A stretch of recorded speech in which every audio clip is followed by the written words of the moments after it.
The wind was dry and full of dust. Jared walked alone through the empty ruins of a forgotten alien town. His boots made soft, crunching sounds on the cracked ground.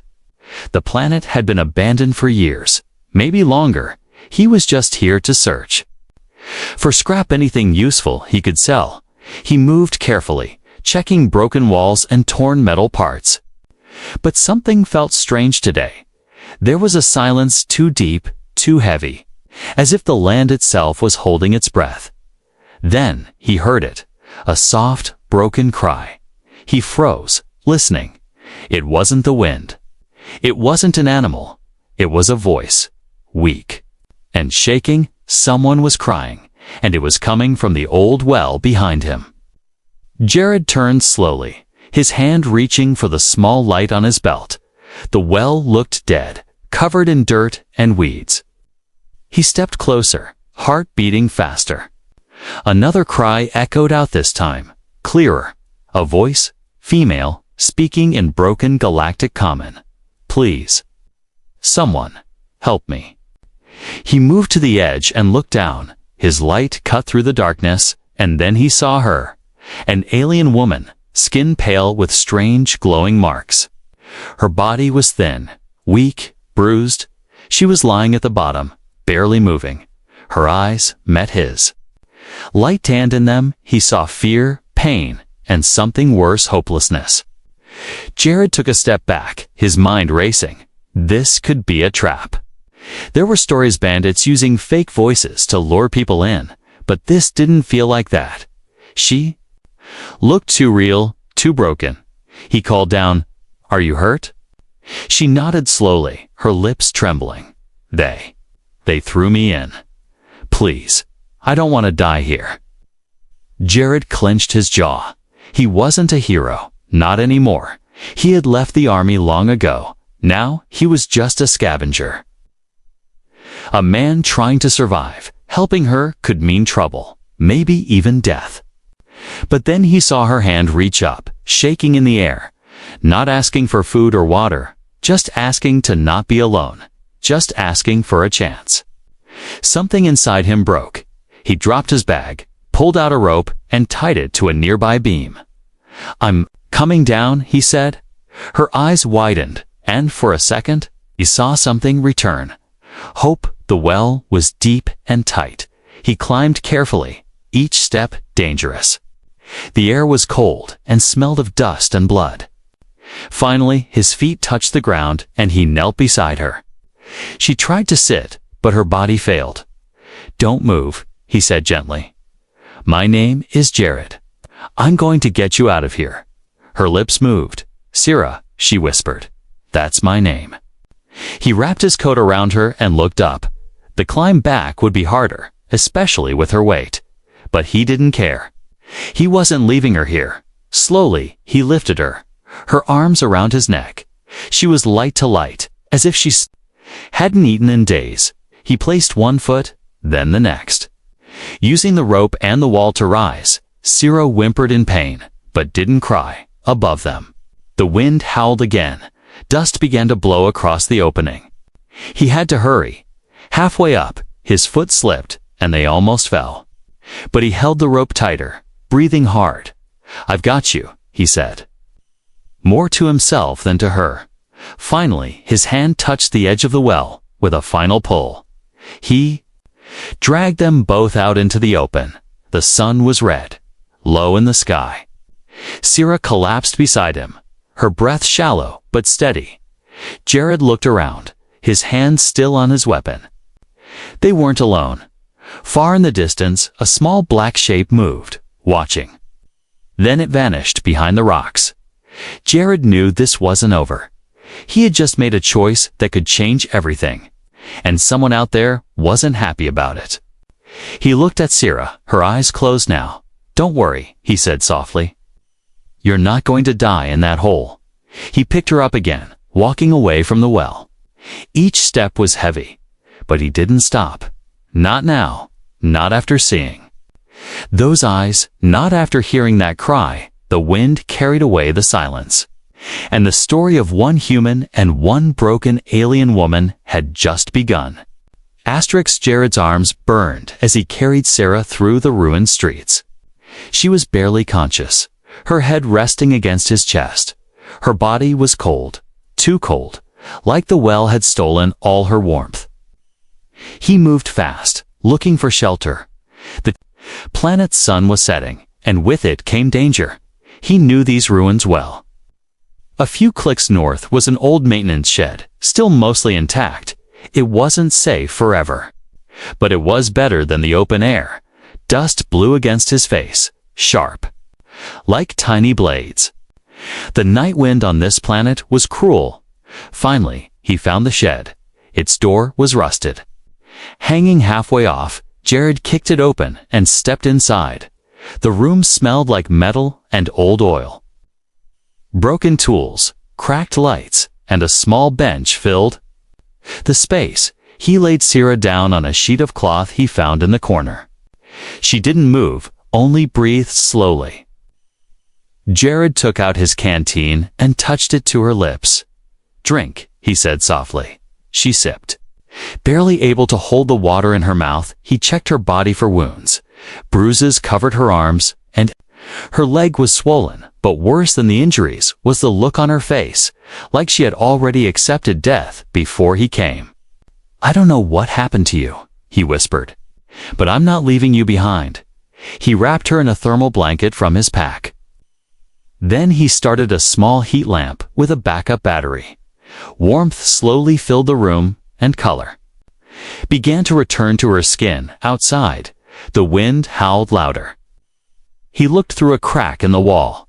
Night had fully arrived. And with its silence, too much silence, Sarah stirred, her voice a whisper. They took everything from me." Jared sat beside her, listening.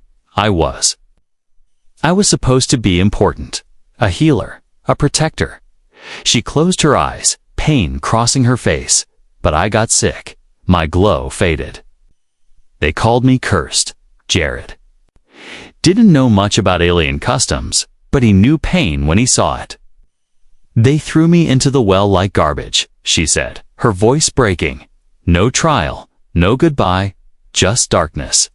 He looked at her glowing marks.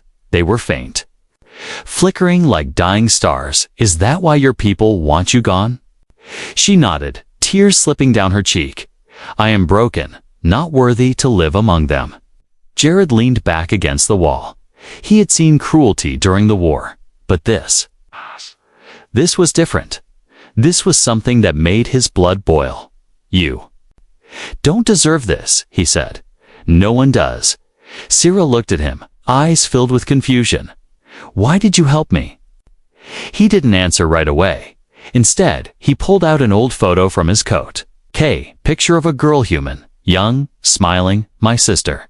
He said, "She died in a camp because no one helped." He looked at Sarah, his eyes heavy with memory. "I promised myself if I ever saw someone like her again, I'd never walk away." Sarah reached out and touched the edge of the photo.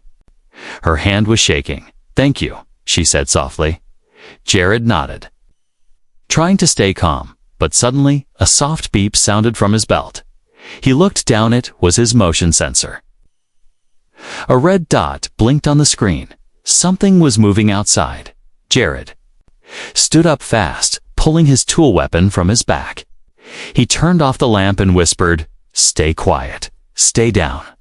Sarah curled up under the blanket, barely breathing. The shed door creaked, wind pushing against it. Jared held his breath, listening. A shadow passed across the doorway, then vanished. Was it just the wind? Or had someone followed them? Minutes passed, the silence returned. Jared didn't relax. He knew this planet wasn't empty. And now that he had saved her, someone might come looking. He sat by the door all night, his weapon ready. Watching, waiting, Sarah slept, her breathing steadier. The glow on her skin slowly returning, a sign she was healing. Morning came with a golden sky and softer winds. Jared stood and stretched, bones aching. He opened a pack of dry food and gave half to Sarah. She smiled weakly. It was the first time. He had seen her smile, even a little. "We can't stay here," he said. "There's a place Northridge, an old cargo station. It's not much. But I have supplies there, maybe even a ship." Sierra nodded slowly. "I will follow." "If I can walk," Jared smiled, offering his hand. "Then let's take the first step." As she stood, weak but willing, the broken alien woman and the tired human walked out into the unknown. Behind them, something moved in the hills, watching. Waiting, the rescue was only the beginning. More danger was coming, but they had each other now. And sometimes, that's enough to fight back against the whole world. The morning sky turned strange. Yellow clouds gathered fast above the hills, thick and swirling like smoke. Jared looked up and frowned. "A dust storm's coming," he said. More to himself than to Sarah, he tightened the strap on his pack and helped her stand. They had been walking for over an hour. Sarah leaned on him with every step, her legs still weak, but she didn't complain. She kept going, eyes fixed on the ground ahead. The land around them was dry and cracked. Metal bones of old alien buildings poked through the sand like skeletons. The wind began to hiss. Low and warning, Jared knew what came next: heat, then dust, then blindness. "We need shelter," he said quickly. Scanning the horizon to the east behind a cluster of rocks, he spotted a shadow, maybe a cave or bunker. "Come on," he urged, guiding her with faster steps as they moved. Sarah stopped and looked back. "What is it?" Jared asked. "I feel." "Watched," she said in a soft voice. Jared's hand moved to his weapon, eyes scanning the hills. Nothing, just dust, stone, and silence. But he trusted her instinct. They hurried faster, the wind now stronger, biting. At their faces, the sky above had darkened to a deep gold. Tiny bits of sand danced in the air, stinging their skin. The storm was waking up. And it was angry. Finally, they reached the shadow. It was an old maintenance tunnel carved into the rock. Jared pulled Sarah inside just as the storm roared to life. Outside, dust slammed into the rocks like a wave. Inside the tunnel, it was cold but quiet. Sarah sat down, breathing hard. Jared lit a small lamp, its glow soft against the walls.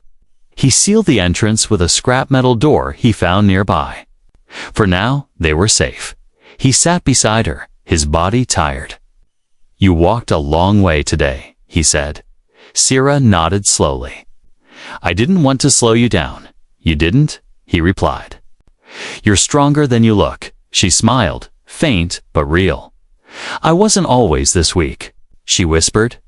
"In my city, I was a healer. My glow was bright, my voice respected. But when I got sick, they said I was unclean." Her voice shook. "They told me I was a danger to the purity of the line. So they took me in the night and dropped me into the well." Jared looked at her glowing patterns, still dim, but pulsing softly now. "What kind of sickness makes your people throw you away?" "It's not a sickness of the body," she said. "It's a sickness of belief. My people fear change, fear weakness, fear anything that doesn't fit their system." Jared understood that too well. He had seen soldiers discarded after war. He had been one of them. "You're not broken," he said. "You were just born into a broken place." They sat in silence, the storm screaming outside. Then click, a soft metallic sound echoed through the tunnel. Jared stood up fast, holding his weapon tight. "Stay behind me," he whispered. A red light blinked near the tunnel ceiling. A small floating drone had entered from another shaft. It hovered silently, scanning. Jared cursed under his breath. "That's a search drone," he said. "They're tracking you." Sarah's eyes widened. "It belongs to the family guard," she whispered. "They must have learned I survived." Jared didn't wait. He aimed and fired. The bolt hit the drone's lens, sparks flying. It crashed to the floor, smoking. "Time to move," he said quickly. He opened the scrap door, dust rushing in like fire. Sierra covered her face as they stepped into the storm. Visibility was almost zero, just shapes, movement, and screaming wind. Jared pulled out a scarf and wrapped it around Sierra's mouth. "Stay close to me," he shouted over the roar. They moved slowly, side by side. The wind tried to push them back, but Jared pushed harder after what felt like hours. The wind began to soften. The sky lightened just enough to see shadows again. They had reached the ridge. Below, it was the old cargo station, a broken structure, half buried in sand. But to Jared, it looked like hope. They made their way down, slipping on the loose rocks inside the station. It was dark, but quiet. He activated the door using an old access chip. It slid open with a tired hiss. Jared helped Sierra inside and locked the door behind them. They were safe, for now, but he knew that drone had sent a signal. They had hours, maybe less, before something worse arrived. He turned to Sierra. "Get some rest," he said. "I have a ship here, but it needs repairs. I'll work on that. And we'll be gone before they find us again." Sierra nodded, but her eyes held fear. "If they catch us—" "They won't," Jared said firmly. "They'll have to go through me first." Outside, the storm faded, but the danger only grew stronger. In the sky above, more drones took flight. Searching, scanning, hunting, but inside that broken station, a human and an alien sat together. Strangers no longer, fugitives now. But also something more. A team. A reason to fight, and maybe a reason to live. Jared moved quickly through the shadows of the cargo station. The old panels were rusted, lights flickering, but it was still holding together. Dust drifted in through cracked vents. Outside, the storm had passed, but the air was still thick with silence. Sierra sat on the floor near a broken crate. Her back against the wall, her eyes followed Jared as he opened a rusted control panel. Wires sparked as he tried to bring the ship systems back online. "You said you have a ship here," she whispered. Jared nodded. "Old, slow, but it still flies." Sierra looked down at her hands, her glowing marks slightly brighter now, still dim but no longer dying. "I don't understand why you're doing this," she said softly. "Why risk your life for someone like me?" Jared stopped working and looked at her, his face calm, voice quiet, because someone has to. He paused, then added, "And maybe I need to remember what it feels like to do the right thing." Sierra didn't speak, but her eyes softened. No one had spoken to her like this in a long time. No fear, no hate, no judgment. Jared returned to the wires, fixing a power converter. The system buzzed, then hummed. "Fuel cells are low," he muttered. "But we'll make it off this planet." Suddenly, a soft beep echoed from his motion tracker. His eyes narrowed. "Sierra, get behind the crate, now." She obeyed without question, her heart racing. Jared grabbed his weapon and moved toward the doorway. Footsteps, slow and heavy, approached outside. Then voices low, guttural, alien. Jared peeked through the crack in the door. 3 figures in dark armor were walking across the sand. They were not bandits. They were elite family guards hunters. One of them held a scanner, waving it across the sand. The device beeped twice, pointing toward the station, there. "Here," one of them said in a cold voice. "Seal the perimeter," said another. "They will not escape again." Jared stepped back, his mind racing. The ship wasn't ready. The front entrance was the only way in, a way out. He returned to Sierra and whispered, "They found us." Her breath caught in her throat. She trembled, her memories of the well returning. Jared touched her shoulder. "We're not going back," he said firmly. "They want you dead, but they'll have to get through me first." She looked into his eyes and nodded. Something in her changed at that moment. Not just fear, but fire. "I won't let them take me," she said, voice steady. Not again, Jared smiled. That's the spirit. He opened another hatch and pulled out a short-range signal jammer. It wasn't strong, but it would block communications for a few minutes. Buy us time, he muttered, turning it on outside. The guards split into groups. One moved to the right side of the station, another headed toward the back. The leader stood in front, scanning the walls. Suddenly, he raised his weapon and fired. The shot exploded against the wall. Come out. Now, and we'll make it quick, he called out. Hide, and you'll suffer first. Jared motioned to Sierra. He opened a hidden floor panel and pointed down.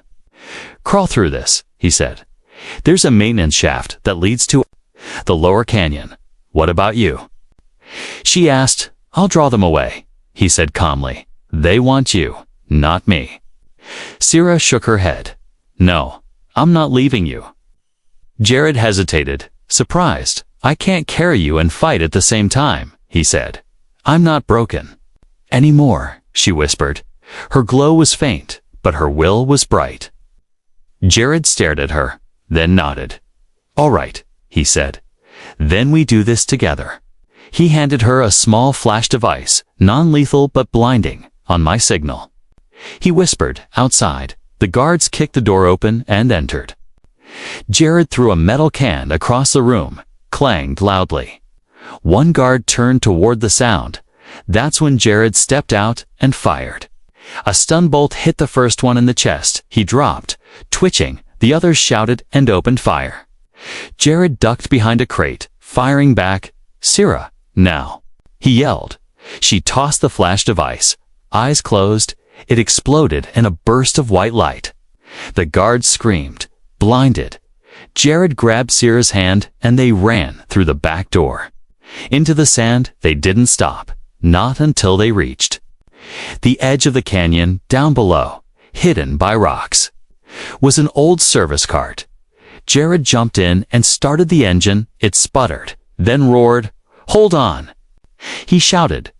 They sped down into the canyon as the guards recovered, but by the time they reached the ridge, Jared and Sarah were gone. Dust rose behind the cart as it sped through the broken paths. Sarah held on tightly, her breath shaking. Jared looked over at her and grinned. You did good back there, he said. She smiled back. I had a good teacher. The station was behind them, but the fight was far from over. They were fugitives now. Hunted, tired, but free, and in each other. They had found something worth holding on to. The old service cart shook as it bounced down the canyon path. Its small engine roared, wheels skidding over broken stone. Jared gripped the controls tightly, his eyes scanning the jagged route ahead. Sierra sat beside him, one arm wrapped around a loose cable for balance.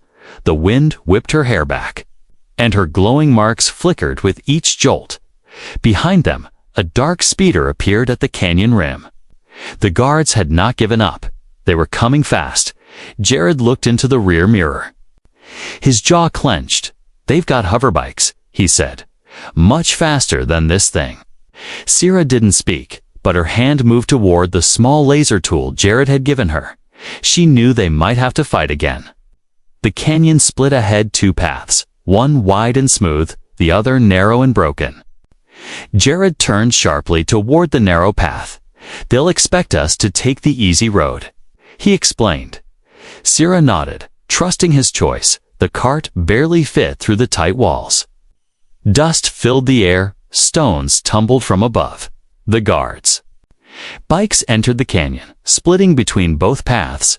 One rider spotted them, veered right, and fired a shot. The blast scorched the rocks near Jared's head. Sierra ducked, heart pounding, faster. She cried, I'm trying. Jared shouted back. The cart's engine groaned as Jared pushed it harder. They bounced over a sharp ridge, and the hover bike following them rose above. The guard aimed again, but this time, Sierra raised her laser tool. She fired, and the beam struck the bike's stabilizer. The bike spun in midair, slammed into the canyon wall, and exploded in smoke. Jared looked at her in shock. "Nice shot," he said. Sierra's hands trembled. But she gave a small smile. "I wasn't sure it would work." She whispered, "Ahead." The canyon opened into a wide valley. In the center stood the broken shell of an ancient transport hub, tall metal towers and rusted loading bays. Jared drove straight toward it. "This place has fuel cells," he said. "If we can get just one, I can power the ship." They reached the main gate. Jared slammed the brakes, and the cart skidded to a stop. They jumped out and ran inside the building. Creaked with age, old machines lined the walls. Sierra coughed, the air thick with dust. "Do you know where the cells are?" she asked. Jared nodded, pointing toward a locked supply room behind that door. He used his old military chip to override the lock. The door opened with a hiss, revealing shelves of ancient parts. He grabbed 2 fuel cells and stuffed them into his pack. Suddenly, glass shattered above. A guard crashed through a broken skylight, landing hard, weapon drawn. Jared pushed Sierra behind him and fired. The guard dodged, rolling to the side. More footsteps echoed from outside reinforcements. "Where?" "Out of time." Jared shouted. He pulled a flash grenade from his belt and threw it into the hallway. Light exploded and screams followed. He grabbed Sierra's hand and ran out the back exit. They sprinted across the empty field behind the hub, far in the distance. Jared's hidden ship sat under a tarp near the base of a hill. He had parked it there weeks ago just in case. Now that just in case had become now or never, the guards recovered fast. Shouts filled the air. Blaster shots rang out, burning the ground near their feet. Jared fired back without stopping. Sierra followed closely, still clutching the laser tool. Every breath burned, but she didn't stop. They reached the shippan. Old rust-covered vessel with dents and missing paint. But to them, it looked like salvation. Jared pulled the tarp off and opened the side hatch. "Get inside," he yelled. Sierra climbed in, collapsing onto the floor. Jared threw the fuel cells into the generator unit. Sparks flew. The engines hummed weakly, trying to wake up. More guards appeared at the hilltop, firing down at the ship. A blast hit the side hull, shaking the craft. Jared ducked, typing commands into the control pad. "Come on, baby, fly," he whispered.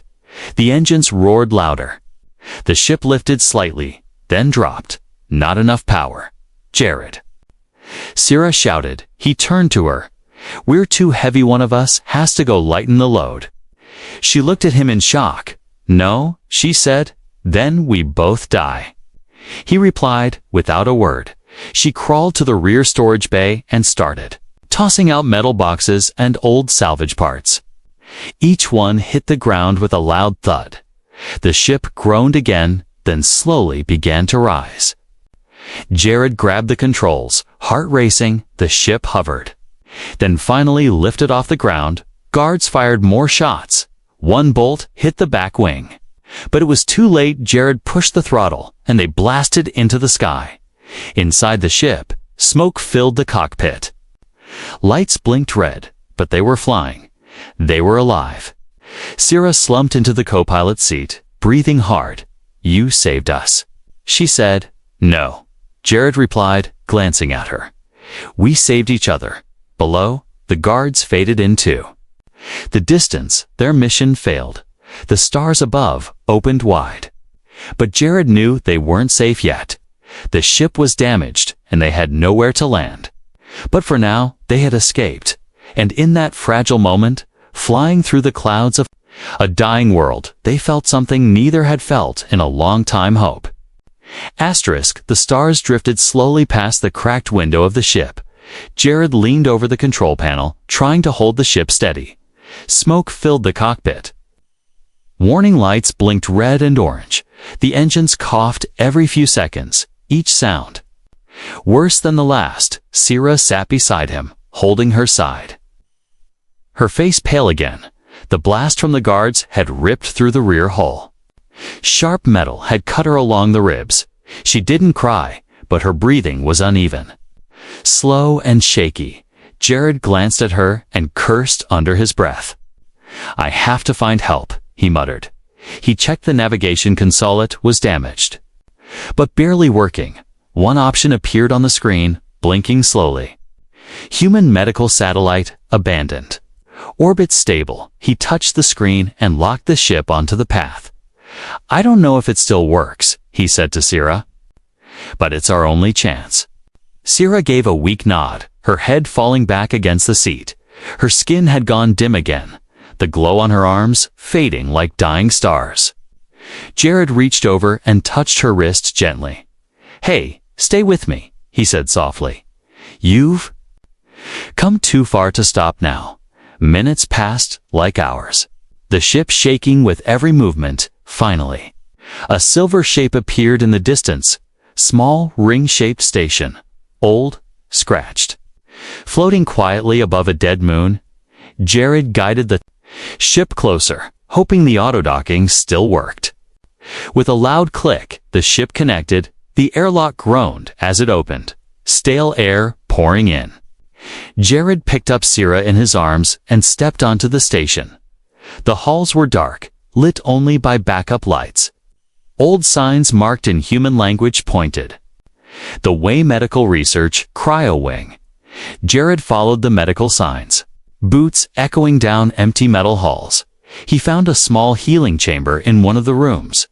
It was old, dusty, but still humming with power. He laid Sierra gently into the pod and connected the sensors to her arms and chest. She barely opened her eyes. "Is this safe?" she whispered.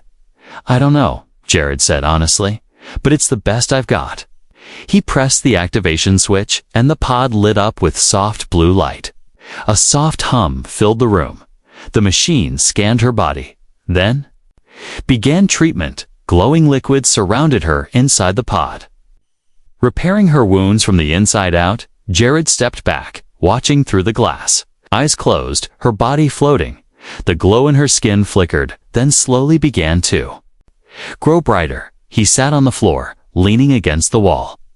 His chest heavy, his eyes tired. He didn't know how long he sat there. Time seemed to slow in the stillness of space. He thought about his sister again, the one he couldn't save, the one no one came for. He closed his eyes, fists clenched. This time, he wasn't too late. This time, someone was going to live. The pod beeped softly, then opened. Jared jumped to his feet.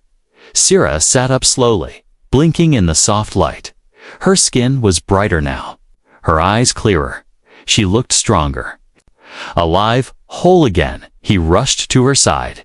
"You made it," he said, smiling. She nodded slowly, her voice quiet. "I feel different?" She looked down at her glowing hands. It worked. Jared helped her step out of the pod. Her balance was shaky, but she stood on her own.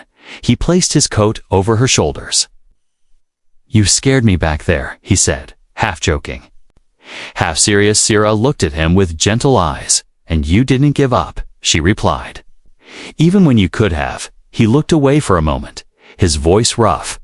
"I've given up before, but not on you." She reached out and touched his arm. "Why?"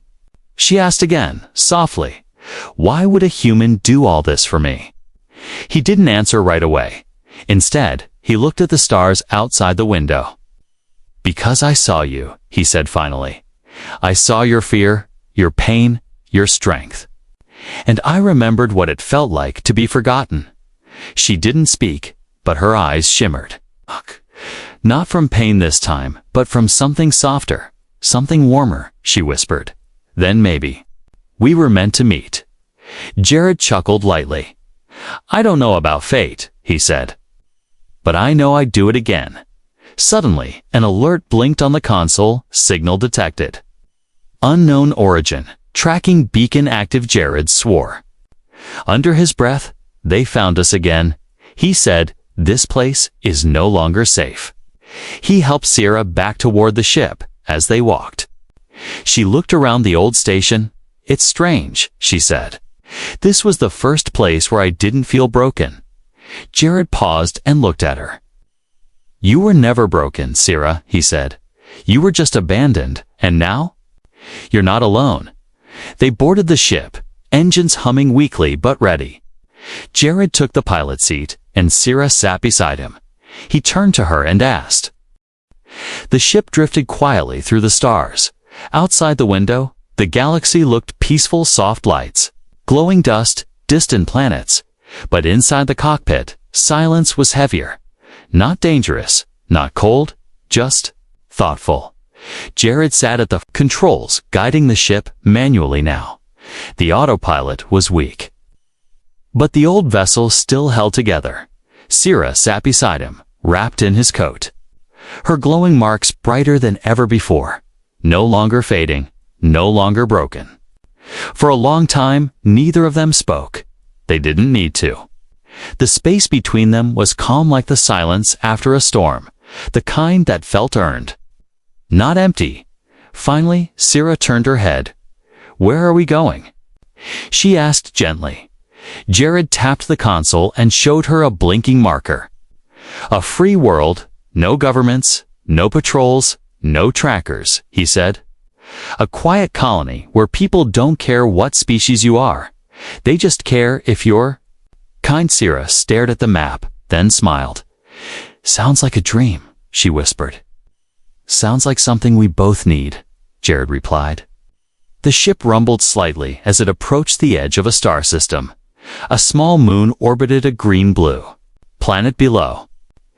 Jared pointed out the window. That's it, he said. Planet Doria. A settlement on the far side, deep in the forest mountains. Sierra leaned forward, her eyes wide. She had never seen so many trees before. Her home world had been all crystal towers and glowing stones. But this was soft, real, alive for the first time in her life.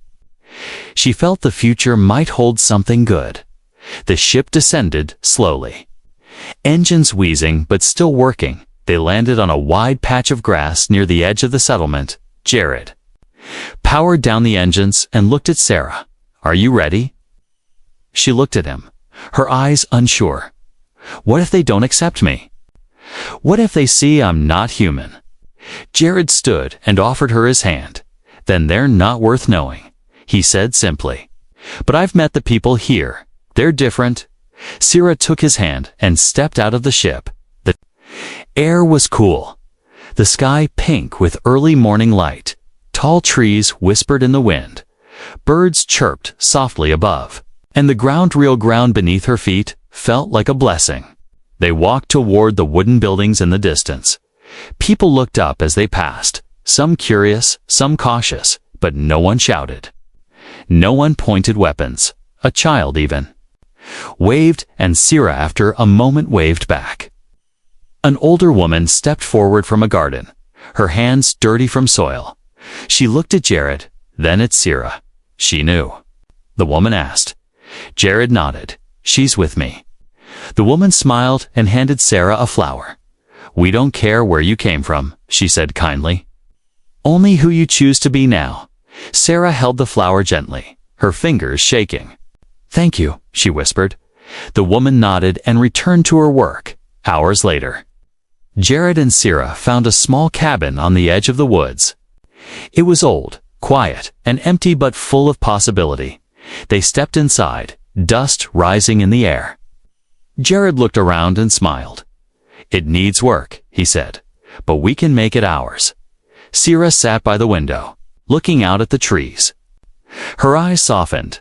I want a new name, she said suddenly. Jared turned to her, surprised. Why? Because Sierra died in that well, she replied quietly. She was thrown away, forgotten, but the one who came out of that ship. She's someone new. Jared nodded slowly. Do you have a name in mind? She thought for a moment, then said, Call me Lyra. It means light, doesn't it? Jared smiled. Yes, it does. Then Lyra it is, he said. Days passed, then weeks. Jared worked on the cabin, fixing pipes, cleaning walls, building furniture. Lyra helped, learning how to live a simple life, planting seeds, painting walls, fixing broken things. Together, they made a home one night. As stars filled the sky above the trees, Lyra sat beside Jared by the fire. She looked at him with soft, glowing eyes. "Do you think they'll come for me again?" she asked. Jared didn't lie. "Maybe," he said, "but this time, we'll be ready." She nodded slowly, her fingers brushing his hand. "And if they never come?" "Then we live," he replied. She leaned her head on his shoulder. Silence settled between them, but it was warm now, not lonely. Two souls who had been thrown away, finding peace in each other, from a forgotten well to a quiet forest cabin. From fear to freedom, from being hunted to finally being held, Lyra had found her place. Not just because of a rescue bot, because someone chose to see her as a person. Not a problem. And Jared, once a lost soldier, now had something to protect. Something more than duty, something called family. Not by blood, but by choice. And in that little cabin on the edge of the stars, two broken beings began again. New names, new hope, a new life.